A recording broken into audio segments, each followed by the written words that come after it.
सूरज सेमवाल जी ने पूछा है कि मैं जिस ऑफिस में काम करता हूँ वहाँ पर सब काम लोग मुझ पर ही थोप देते हैं, मैं क्या करूँ। ये हर ऑफिस का हाल है। कहीं भी आप जाओगे, किसी भी दफ्तर में जाओगे तो ये हाल हर जगह का है। मैंने एक जोक भी सुना है कि बम्बई के सचिवालय में हमारे मित्र मुसीबत लाल पहुँचे और क्या देखते हैं कि एक आदमी की टेबल पर फाइलें ही फाइलें फाइलें ही फाइलें पड़ी हैं। बाकी सबके टेबलों पे फाइलें नहीं हैं जितनी उस आदमी के टेबल पे फाइलें थी। खूब फाइलें पड़ी थी, लदा हुआ था आदमी फाइलों से। मुसीबत लाल जी ने पूछा, भाई सबके ऑफिस में टेबल में तो 2-4 फाइल दिखती है, तू तो बिल्कुल ढेर लगा हुआ फाइलों का, क्या बात है, तेरे टेबल में फाइल क्यों है। उसने कहा, बोले भाई जब इस ऑफिस में किसी को भी कोई फाइल समझ में नहीं आती तो लिख देता फॉरवर्डेड टू पाटिल, तो पाटिल मेरा नाम है। जब किसी को कोई फाइल समझ में नहीं आती तो फॉरवर्डेड टू पाटिल ये करके वो फॉरवर्ड कर देता, तो मेरे पर सारा बोझ आ जाता है। तो देखिए, इसको करने के आपके पास 2 ढंग है। एक तो आप बहुत क्रोध हो, क्रोध में भरकर करें, करना तो है आपको, है ना, उससे बिना कोई चारा नहीं है। ये आप अपने को बहुत लाइट ले लें, इसको तो बहुत ही मुस्कुरा के ले लें इसको कि चलो काम के रूप में परमात्मा मेरे पास में आया। हर चीज़ को भगवान से जोड़ दे आप, फिर कोई टेंशन आपको नहीं है। काम आया, हाँ भगवान का काम है, चलो भगवान ने मुझे काम दिया और उसको स्वीकार करो, फिर कोई टेंशन नहीं। हमारे सारा टेंशन जो है ना वो हमारे सबके अस्वीकार भाव में आता है। तो समझो कि भगवान आपको काम दे रहे हैं।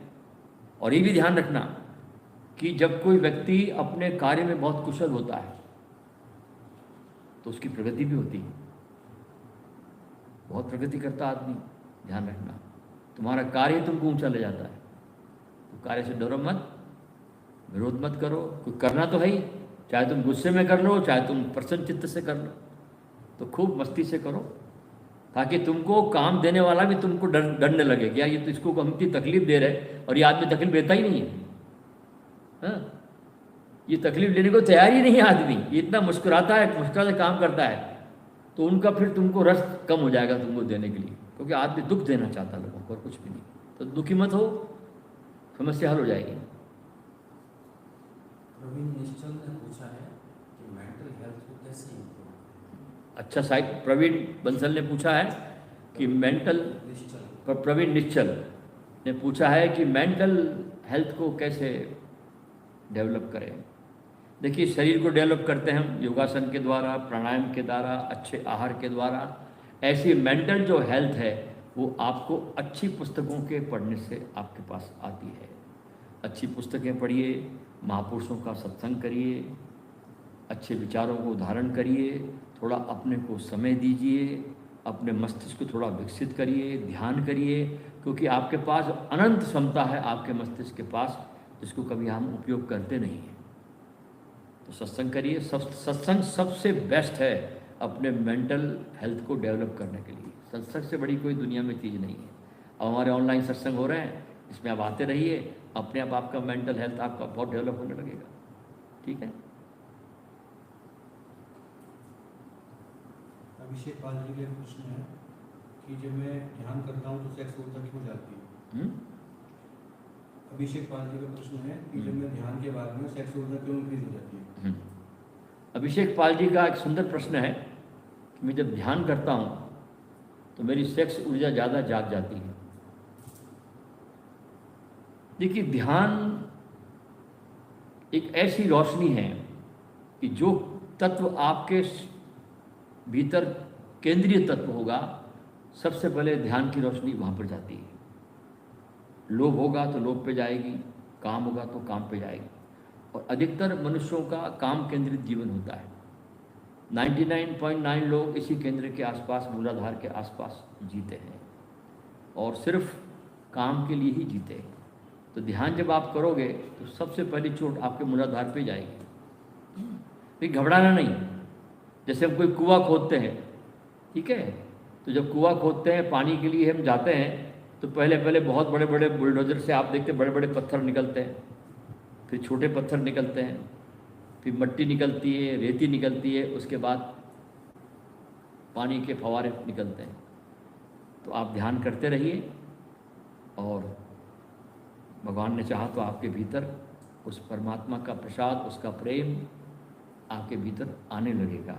और काम भी आता है ना, उसको ही भगवान समझिए आप। एक ही सूत्र मैं आपको देता हूँ जीवन में, वो है कि जो भी आपके पास में आता है, चाहे वो पॉजिटिव हो नेगेटिव हो, सब में भगवान देखिए। भगवान इस रूप में आए, परमात्मा मेरे पास काम की तरह मेरे पास में आया। बस आप जैसे ही परमात्मा को बोलोगे ना, हाँ तू काम का रूप लेकर आया, कोई बात नहीं, आ जाओ, मैं तुमको गले लगाता हूँ, काम खत्म हो जाएगा। तुम्हारा विरोध तुमको बस रोक के रखता हूँ आपको।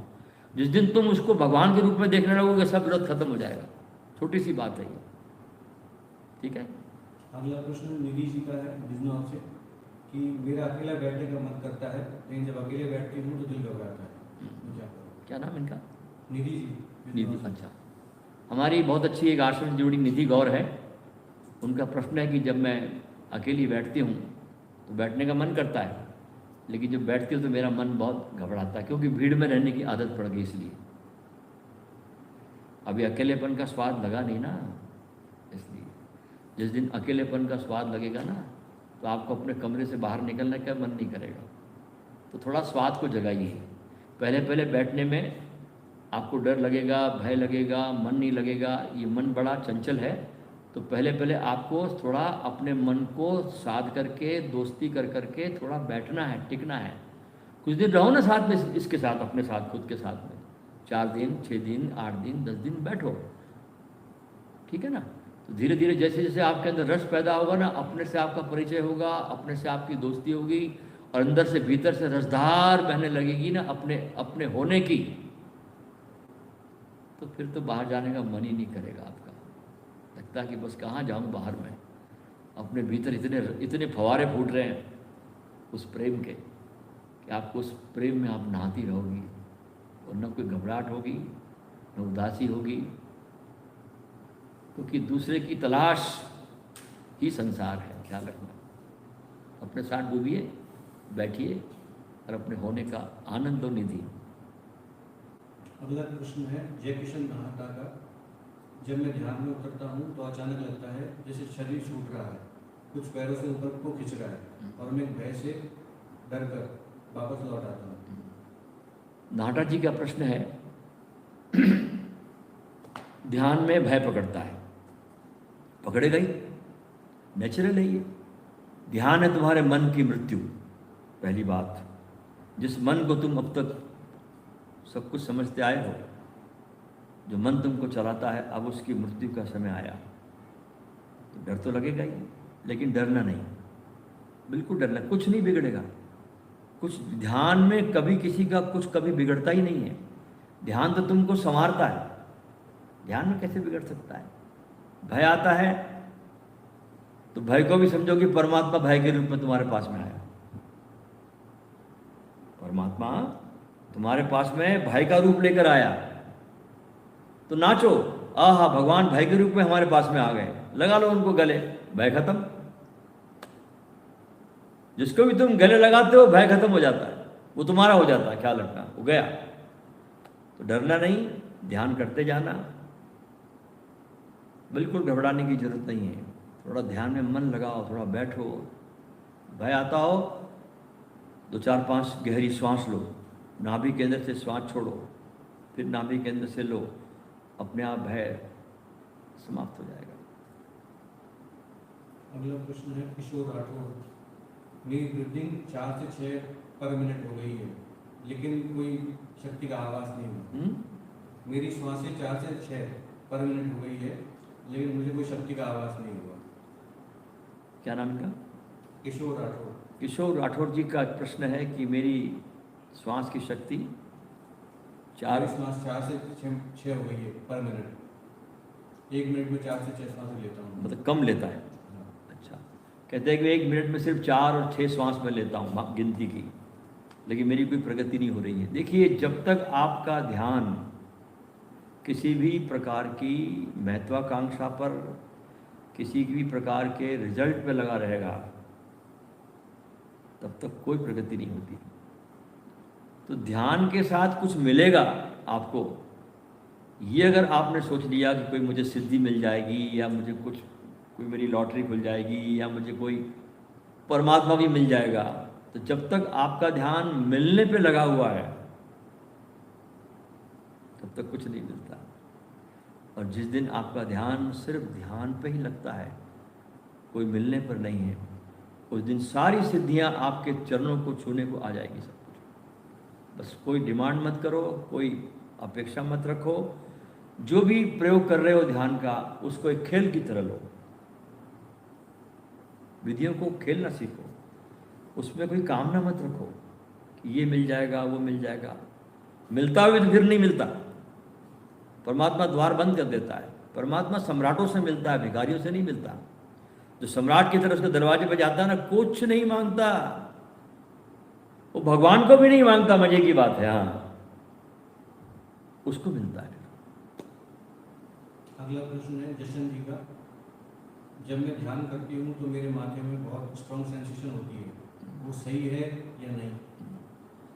जशन जी का प्रश्न है कि मैं जब ध्यान करती हूँ तो मेरे मस्तिष्क में बहुत वाइब्रेशन होती है, झंझनाहट होती है, वो सही है या गलत? जो भी हो रहा है जशन जी, इसको होने दीजिए, प्रश्न मत खड़े करिए। एक तो ये बड़ी मुश्किल से चीज़ें होती है, फिर प्रश्न कर करके हम फिर वापस दिमाग में आ जाते हैं। ध्यान है दिमाग से हटने का काम, और हम ये जो करते हैं फिर दिमाग में आ जाते हैं, क्योंकि दिमाग में रहने की हमारी जन्मों जन्मों से आदत पड़ी हुई है। जब भी परमात्मा हमारे द्वार पर आता है, हमारे हृदय में धड़कता है, हम फिर माइंड में चले जाते हैं कि धड़कन में क्यों आ गया ये, मस्तिष्क में झंझनाहट क्यों हो रही है। अरे भगवान तुम्हारे शरीर में प्रवेश कर रहे हैं, तुम्हारे अंदर तरंगायित हो रहे हैं, अब तुमको क्या जरूरत सोचने की क्यों हो रहा है क्या हो रहा है। उसका मजा लीजिए, उसका आनंद लीजिए। झंझनाहट होती है, आंखें बंद करिए, झूमिए जरा, भगवान की याद में थोड़ा सा तरंगायित होइए आप। आंखें बंद करिए, थोड़े आंसू बहाइए, थोड़ा झूमिए, मजा लीजिए उसका। मस्तिष्क में नहीं जाना, जो होता है उसमें पूरा उसका आनंद लीजिए। आकाश जी का एक प्रश्न है कि जब मैं तीसरे नेत्र पर ध्यान करता हूँ तो एक खिंचाव होता है, तो मैं ध्यान कहाँ लगाऊं, उस टाइम तीसरे नेत्र में या सांस को?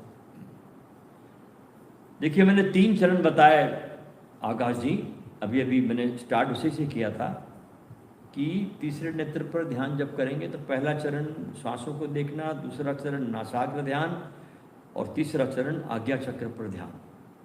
जब आप इन दोनों चरणों को पूरा कर लेते हैं तो आपको बिल्कुल बहुत सहजता से आपकी ऊर्जा पूरी आपके दोनों भावों के बीच जो आपका स्थान है वहाँ की पूरी ऊर्जा पहुँच जाती है।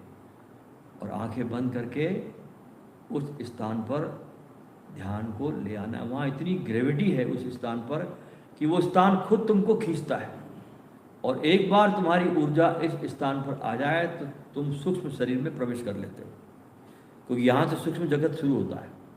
एक तो जगत है स्थूल जिसको हम देखते हैं, ये सब माया है। तुम्हारा शरीर भी एक माया, क्योंकि पदार्थ है जो। देखिए, एक बात ध्यान रखना कि संसार में जो भी मिटने वाला है, जो भी, वो सब माया है। जो मिटेगा वो सब माया है, और जो नहीं मिटता वो कौन है? ये देखने वाला। इसको काट दो, जला दो, फिर भी ये बना रहता है। तो पूरा ध्यान आपको तीसरे नेत्र पर लाना है, और वहाँ पर जाके बिल्कुल बिल्कुल बहुत रिलैक्स होकर, कुछ पाना नहीं है, उसको उसका आनंद लीजिए आप ध्यान का। जितना ज़्यादा उस पर आप रहोगे और बिल्कुल आनंदित रहोगे ना, जैसे किसी गूंगे ने गुड़ खा लिया और उसका मजा ले रहा है उसका पूरा। बस अपने पूरी ऊर्जा को दोनों भावों के बीच में जाकर टिका दीजिए और रहिए, उसका आनंद लीजिए। अगला प्रश्न है रिपिन पटेल जी का कि मुझे स्मोकिंग करने की आदत है, मुझे वो निकालनी है। मैं जब ओशो के मेडिटेशन में जाता हूँ तब नहीं मन होता, पर पता नहीं क्यों वापस स्टार्ट हो जाती है। पटेल जी का बड़ा सुंदर प्रश्न है स्मोकिंग के बारे में। ये स्मोक करते हैं, बहुत सुंदर प्रश्न है ये। हर आदमी की समस्या, किसी न किसी को कुछ न कुछ आदत पड़ी हुई है हर चीज़ की। इसको कैसे मुक्त हो जाए? बहुत सरल तरीका है इसको मुक्त होने का, ज़्यादा टेंशन न ले इसमें आप। जब सिगरेट पिए, मैं आपको सिखाता हूँ हाउ टू स्मोक, क्योंकि मैंने कभी पी है बहुत पहले, 25-30 साल पहले। तो मैं आपको सिखाता हूँ कैसे आप पियोगे आप, ठीक है। सिगरेट का पैकेट आपने अपने हाथ में लिया, हाँ, पहले उस पैकेट को सूंघिए, उसमें आपको बहुत अच्छी खुशबू आएगी उस तम्बाकू की, उसकी परफ्यूम की। ध्यान से करिए ना, जब करना ही अपने को है तो उसको ध्यान बना लीजिए आप, टेंशन क्यों बनाया आपने, उसको सूंघिए आप, फिर इसमें से सिगरेट निकाली, बहुत ध्यान से, एक एक चीज़ बहुत अवेयरनेस के साथ, हाँ, बिल्कुल बेहोशी में नहीं कि आपने ऐसे निकाला माचिस लगाया, सुल गया और आप पीने लगे, धुआं उड़ा, ऐसा नहीं। बहुत ध्यान से पीजिए, एक एक चीज़ को बहुत अवेयरनेस के साथ उसको सुलगाइए, और उसको जब पीजिए तो उसका पूरा उसको ध्यान से पीजिए। तो आप जिस क्षण आप पूरे ध्यान में पी लोगे तो आपको उस धुएं की बेवकूफ़ी समझ में आ जाएगी आपको कि मैं कर क्या रहा हूँ, ये धुआं अंदर ले रहा हूँ, बाहर फेंक रहा हूँ, धुआं अंदर ले रहा हूँ, बाहर फेंक रहा हूँ। तो आपको खुद को आपको समझ में आ जाएगी बात, और आपकी आदत छूट जाएगी। उसने एक बड़ी सुंदर बात बोली इस बारे में कि एक गुरु के पास दो लोग ध्यान सीखने के गए। एक पूछता है अपने गुरु से कि क्या मैं सिगरेट पीते हुए ध्यान कर सकता हूँ, और दूसरा पूछता है कि क्या मैं ध्यान करते हुए सिगरेट पी सकता हूँ। तो गुरु ने दूसरे को मना कर दिया और पहले को कहा कि तू कर सकता है, तू सिगरेट पीते हुए ध्यान कर सकता है, ध्यान करते हुए सिगरेट पी सकता है, उसको मना किया। बोले खबरदार, और इसको बोला पी सकते। तो सिगरेट को भी आप एक ध्यानपूर्ण कृत्य बना सकते हैं, और जिस दिन आप सिगरेट को पूरी तरह से बहुत ध्यानपूर्ण कृत्य बना देंगे तो धीरे धीरे आपको इस सिगरेट की, धुएं की, सब चीज़ की आपको इसकी व्यर्थता मालूम पड़ेगी। तो बहुत ध्यान से पीजिए आप, और इससे आप जल्दी से मुक्त हो जाओगे। रवीन कुमार जी का एक प्रश्न है, गुरुजी ने पिछले 6 महीने से ओशो रजनीश को सुना और ध्यान लगाना सीखा। पहले गुस्सा आता था, ईर्ष्या रहती थी, अब मन और तन शांत हो गया, पर गुरुजी काम वासना फिर भी जाती है। क्या नाम है? रवीन कुमार।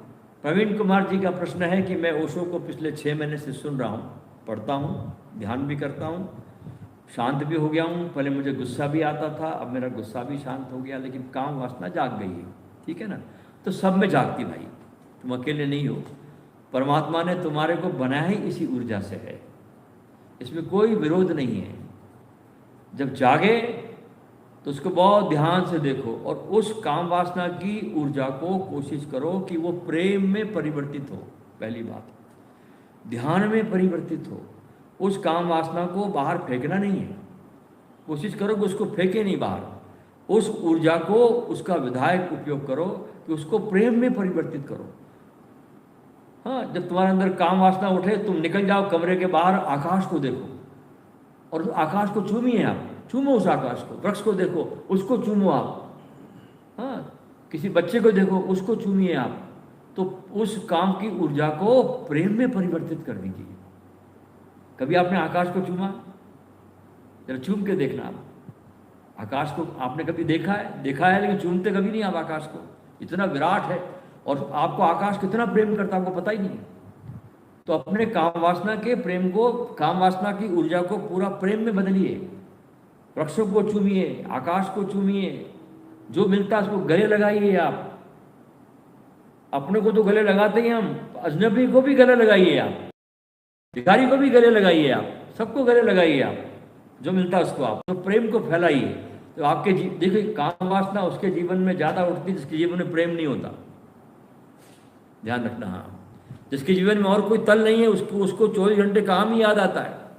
लेकिन जिसकी ऊर्जा इतनी मल्टी डायमेंशन हो गई, जो इतना प्रेम को फैला सकता है, उसके जीवन में काम तो रहेगा, लेकिन उसके जीवन में वासनाएं क्षीण हो जाएगी, कम हो जाएगी।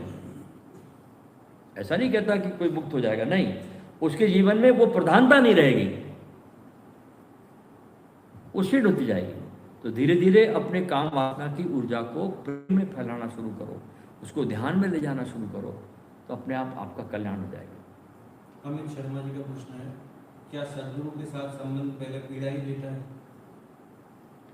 अमित शर्मा जी का प्रश्न है कि क्या सदगुरु के साथ संबंध पीड़ा ही देता है?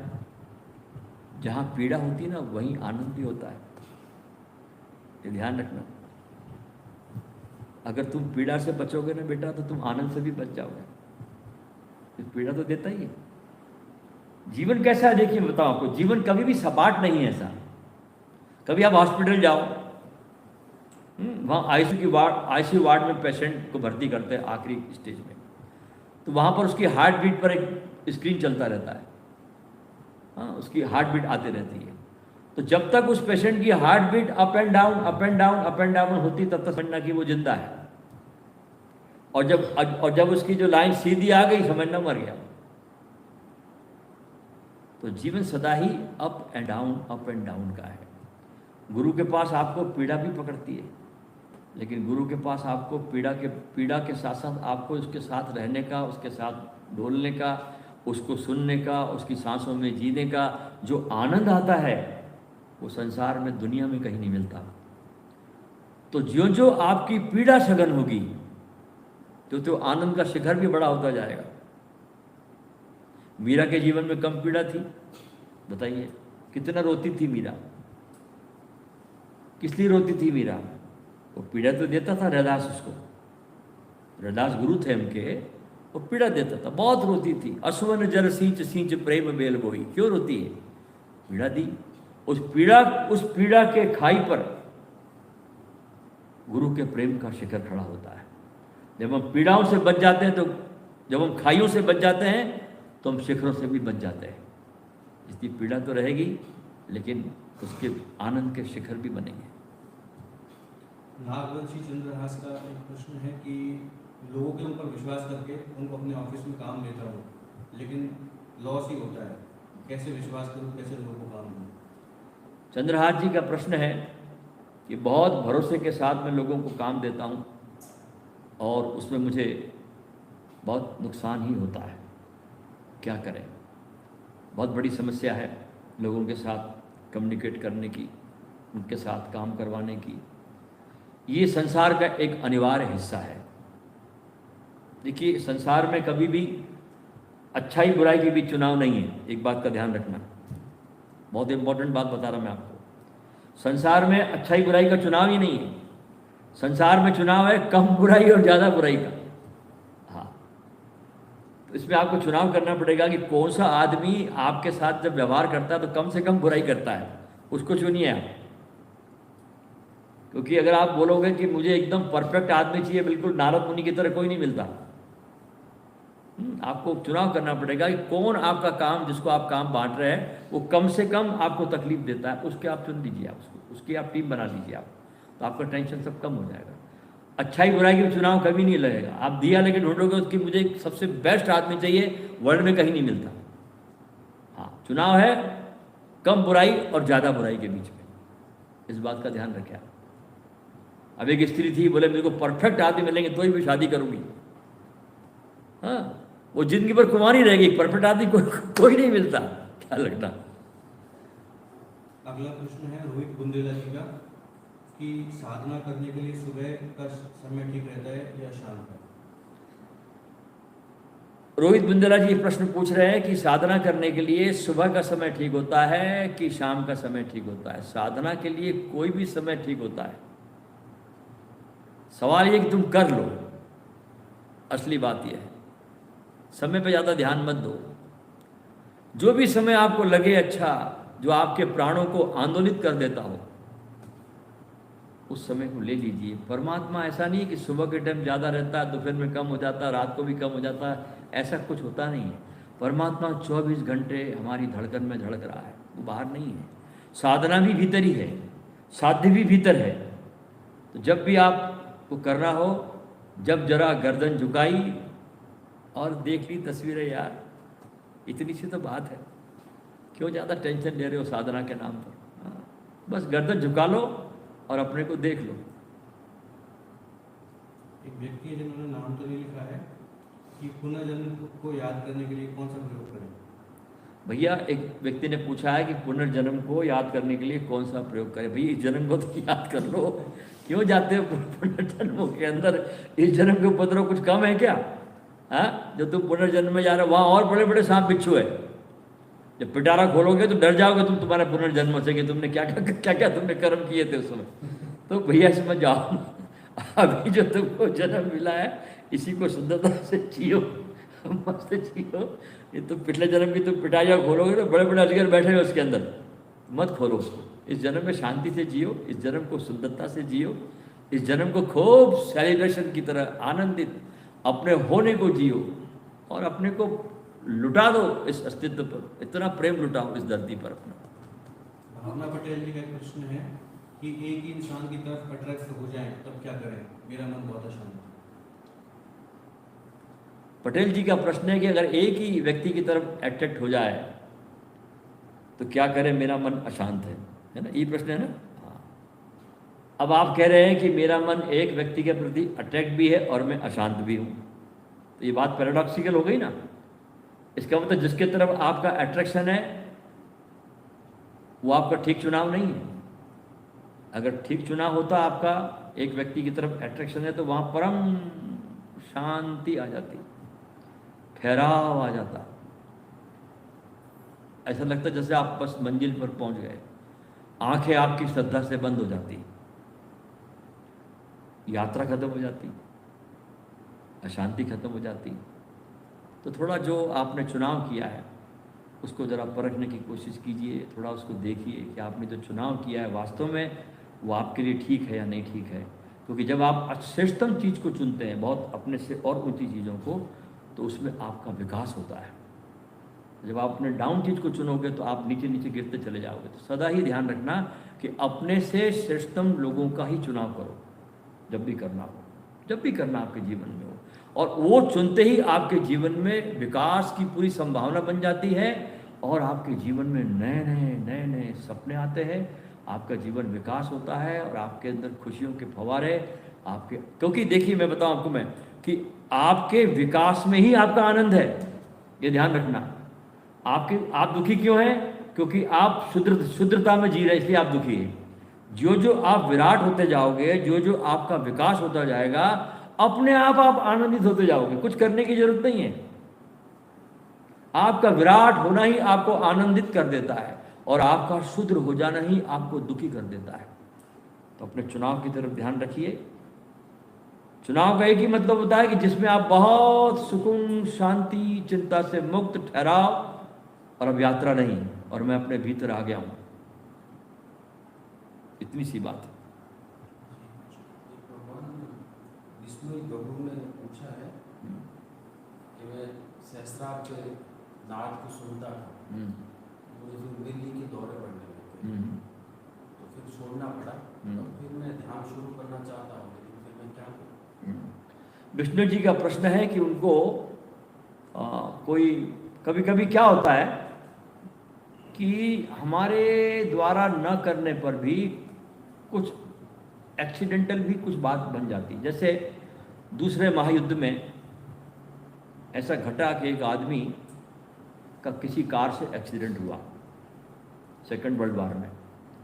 उस एक्सीडेंट के बाद उसमें ये घटना घट गई कि उसको 24 घंटे कान में रेडियो सुने आने लगा। जो भी रेडियो शहर में बजता था उसको 24 घंटे वो रेडियो सुने आने लगा। वो उसको ऑन ऑफ करने का भी सिस्टम नहीं था बेचारे के पास, उसको ऑफ कैसे करे? वो सोए तो रात में रेडियो बज रहा है, दिन में रेडियो बज रहा है, फलाना रेडियो बज रहा है। तो बड़ी मुश्किल से उसका फिर ऑपरेशन करके उसके तारों को वहाँ से निकाला गया, उसको बंद हुआ। तो कभी कभी क्या होता है विष्णु जी कि हमारे द्वारा न करने पर भी कुछ न कुछ शरीर है, इसमें कुछ घटना शुरू हो जाती है कि आपने नाद को सुनना शुरू किया, आपको नाद सुनाई पड़ा, और फिर आप कह रहे हैं कि आपको मिर्गी का आपको अटैक भी आने लगा, वो शारीरिक व्याधि भी आपको पैदा हुई। तो अभी आप क्या करें कि कुछ न करें और बस अपने साथ शांति से बैठें, आती जाती श्वास को देखें, आसपास जो आवाज़ें होती है उसको बहुत ध्यान से सुनें, और कोई बात की कोई चाह न रखें। मैं ठीक हो जाऊंगा बीमारी, ये भी चाह न रखें। तो आप धीरे धीरे आपका श्वास भी ठीक होगा, आपके मन के अंदर शांति भी आएगी और आप एक बहुत अच्छे सुकून से भर जाएंगे आप। तो कुछ न करें अभी आप। वास्तव में प्रेम क्या है? कौन पूछ रहा है? कुसुम देवी। अच्छा, कुसुम देवी जी पूछ रही है कि वास्तव में प्रेम क्या है। देखिए, प्रेम वास्तव में नहीं होता और न डुप्लीकेट होता है। प्रेम प्रेम होता है। वास्तव में क्या होगा इसमें? कोई इसको कोई सिंग तो लगे नहीं होते ना प्रेम को, कि सिंग लग गए वास्तव में। प्रेम है तुम्हारे अंदर की वो संभावना, तुम्हारे स्वयं की संभावना है ना, उसका नाम है प्रेम, और वो तुम्हारे भीतर ही है। जब तुम किसी को प्रेम करते हो तो ख्याल रखना, वो तुम उसको प्रेम नहीं कर रहे, वो तुम्हारा ही प्रेम है जो बाहर आके प्रकट हो रहा है। तो जब तुम किसी से प्रेम भी करो तो तीर दोनों तरफ होना चाहिए, जिसको प्रेम कर रहे हैं उसकी तरफ भी और अपने स्वयं की तरफ भी, तो प्रेम की बात बदल जाती है। फिर अभी हम क्या करते हैं, जब किसी से हम प्रेम करते हैं, जिसको तुम वास्तविक प्रेम कह रही हो, जब तुम हम प्रेम करते हो हमारा तीर सिर्फ बाहर की तरफ जाता है, पात्र की तरफ, जिससे प्रेम किया जाना उसकी तरफ पूरा ध्यान चला जाता है। बस वही हम गलती कर लेते हैं। प्रेम का सबसे सुपर तरीका ये होता है कि जब प्रेम आपके भीतर आता है तो तीर दोनों तरफ होना चाहिए, उस तरफ भी और मेरे तरफ भी, तो प्रेम की एकदम क्वालिटी बदल जाती है। तुम अपने प्रति भी बहुत प्रेम से भर जाते हो और तुम उसके प्रति भी बहुत प्रेम पर जाते हो। ये है वास्तविक प्रेम जो तुमने पूछा। हेमंत राजपूत जी पूछते हैं कि अपने गुरु की याद में कैसे रहें, क्या कार्य करते हो। हेमंत राज जी पूछते हैं कि अपने गुरु की याद में कैसे रहे, दैनंदिन काम करते रहे। कबीर ने इसका बड़ा सुंदर जवाब दिया है। कबीर से किसी ने पूछा था कि परमात्मा की याद को संसार का काम करते हुए कैसे करें, कैसे डूबे। तो कबीर कहते थे कि जाओ गांव में और गांव की पनिहारिने को देखो जो कुएं से पानी भर के लाती है। उसके सिर पर कितने मटके होते हैं, 1 2 3 4 5 6, कभी कभी 7 मटके भी होते हैं। बगल में बच्चा भी होता है उसके, सहेलियों से बातचीत भी करती रहती है आते आते रास्ते भर में। लेकिन ध्यान उस पनिहारिन का कहाँ लगा रहता है, मटकी पर, कि मटकी जरा सी इधर उधर न हो जाए। सब कुछ कर रही है, बात कर रही है, बच्चा भी है, चल भी रही है, लेकिन ध्यान कहाँ है, ध्यान उसका उस मटकी पर है। ऐसे ही संसार में सब कुछ काम करते हुए जैसे पनिहारिन उस मटकी पर ध्यान लगा रही है, अपने ध्यान को गुरु के चरणों में लगाइए, गुरु के सुमिरन पर लगाइए। गुरु का सुमिरन इस दुनिया में सबसे सुंदरतम स्मरण है। उसके द्वारा तुम कहीं भी रहो, किधर भी रहो, तुम गुरु की ऊर्जा से तुम जुड़ जाते हो। गुरु कहीं भी रहता है, अगर तुम सुमिरन से भर जाते हो, उसकी ऊर्जा का फ्लो तुम्हारी तरफ बहने लगता है, तुम्हारी तरफ ऊर्जा उसकी आते रहती है, जो तुमको आनंद विभोर कर देती है। महिपाल जी का प्रश्न है, गुरुजी मैं सांसों का ध्यान कर रहा हूँ, जब से मैंने शुरू किया है मेरे साथ अजीब घटनाएं घट रही हैं, नींद भी सही नहीं आती और आंखों से आंसू भी आते हैं, और भी कई अजीब घटनाएं हो रही हैं। देखिए, किसी भी ध्यान पद्धति को, सवाल विपස්සना का नहीं है, कोई भी ध्यान पद्धति को 3 महीने से ज़्यादा नहीं करना है, ध्यान रखना।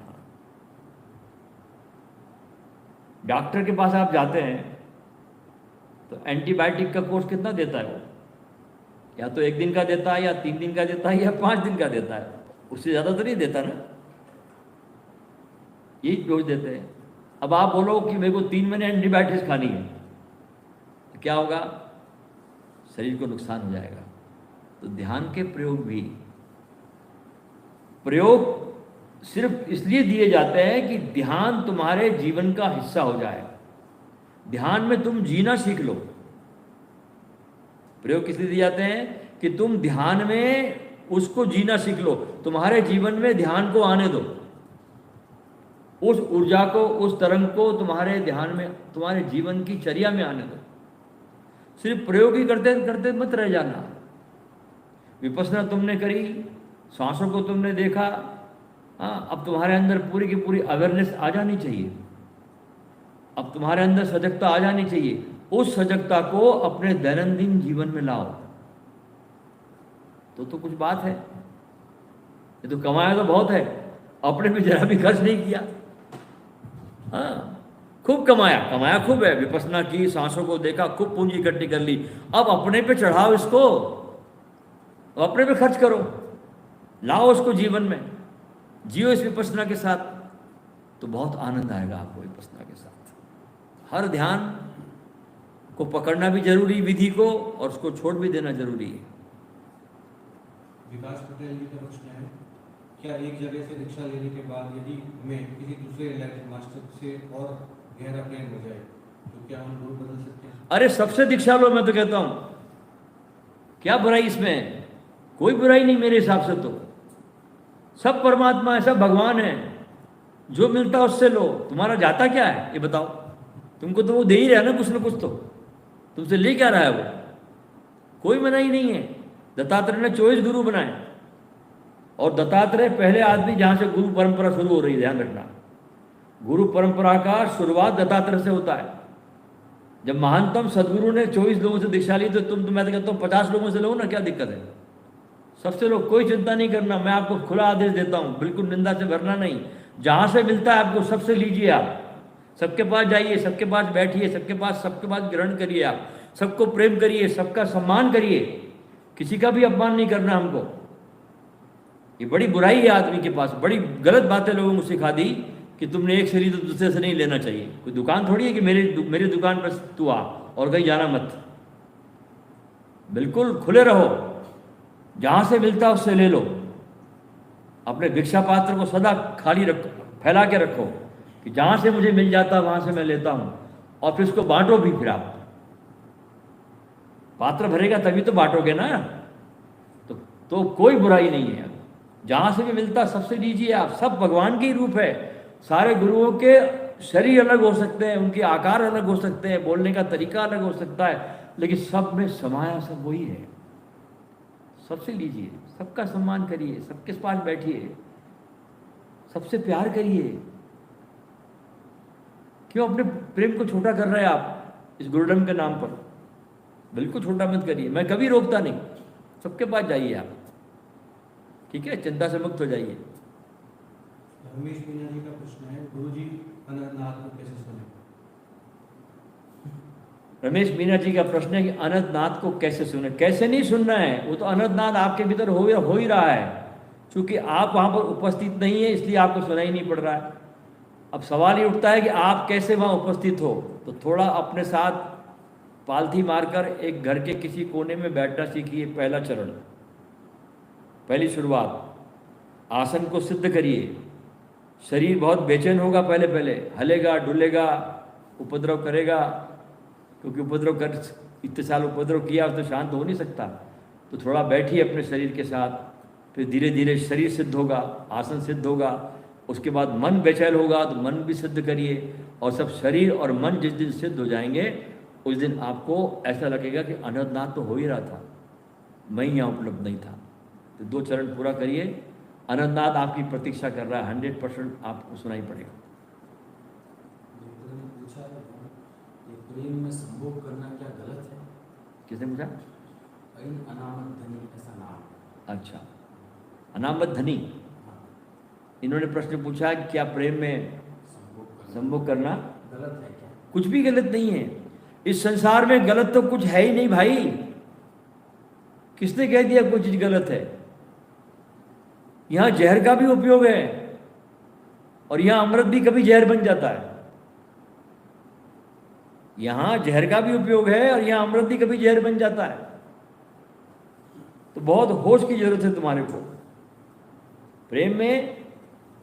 देखिए, हम जब, एक बात का ध्यान रखना कि हम जब किसी स्त्री के पास जाते हैं, बहुत ध्यान से मेरी बात सुनना, तो हमारा हेतु सिर्फ उसके साथ संभोग का नहीं होना चाहिए। पहली बात, हमें जाना चाहिए उसका सम्मान करते हुए प्रेम के पास। जैसे किसी मंदिर के पास मैं जा रहा हूं, तो अपनी ऊर्जा को ज़्यादा से ज़्यादा सेक्स से निकाल करके अपनी आंखों के द्वारा अपने प्रेम को बनाइए उसको। तो हमारा पर्पस क्या रहा उस स्त्री के पास जाने का, या स्त्री का पुरुष के पास जाने का पर्पस क्या रहा? कि हम प्रेम की आग को जलाने जा रहे हैं।